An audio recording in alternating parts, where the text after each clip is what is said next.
chapter 12, that he who is about to communicate with Christ ought to prepare himself with great diligence.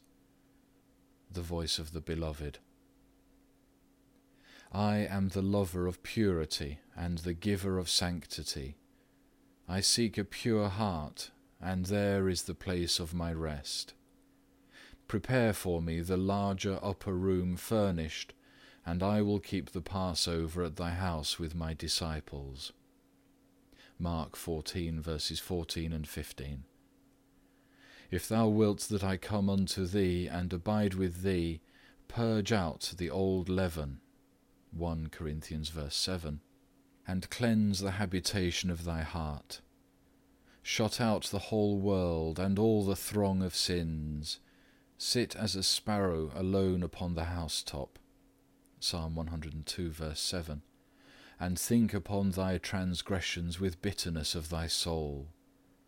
For every one that loveth prepareth the best and fairest place for his beloved, because hereby the affection of him that entertaineth his beloved is known.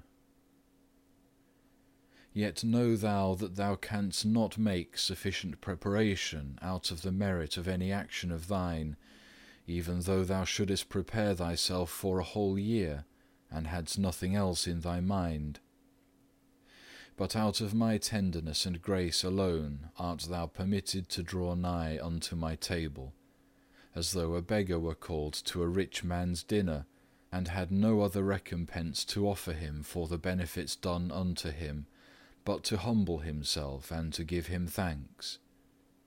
Do therefore as much as lieth in thee, and do it diligently, not out of custom nor of necessity, but with fear, reverence, and affection, receive the body of thy beloved Lord God, who vouchsafeth to come unto thee. I am he who hath called thee. I commanded it to be done. I will supply what is lacking to thee. Come and receive me. When I give the grace of devotion, give thanks unto thy God. It is not because thou art worthy, but because I had mercy on thee. If thou hast not devotion, but rather feelest thyself dry, be instant in prayer, cease not to groan and knock, cease not until thou prevail to obtain some crumb or drop of saving grace.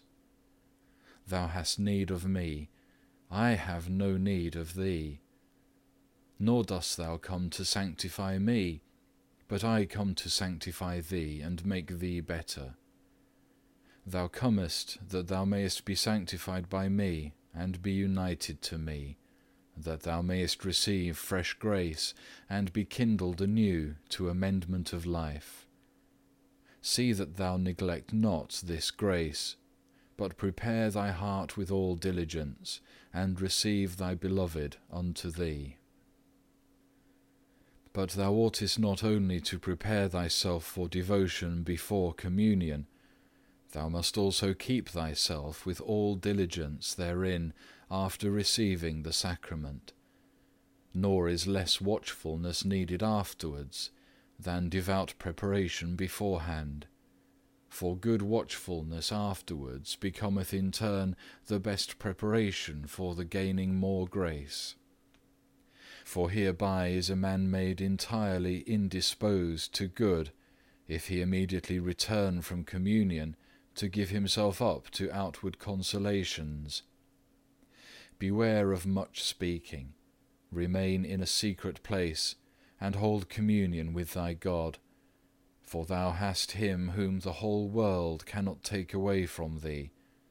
I am he to whom thou oughtest wholly to give thyself, so that now thou mayest live not wholly in thyself, but in me, free from all anxiety.